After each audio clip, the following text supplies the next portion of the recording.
अरे बच्चों, जो कुछ करना था कर लो, अब्बू आ रहे हैं। मामा मैं अपनी दोस्तों के साथ पाकिस्तान और इंडिया की जंग पे चली जाऊं? भांडे तेरे प्यो ने तोड़े, जिथे भी जाना ना व्याह तो बाद जाई। पानी तो मामा इंडिया ने बंद कर दिया, भांडे कहाँ से धो दूं? ये क्या हो रहा है यार? वो ना जंग होने वाली है ना, जंग का ऐलान हो गया।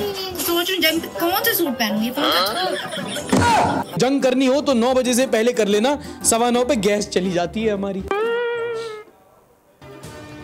भारत के जंगी जुनून को पाकिस्तानी किसी खातिर में ना लाए।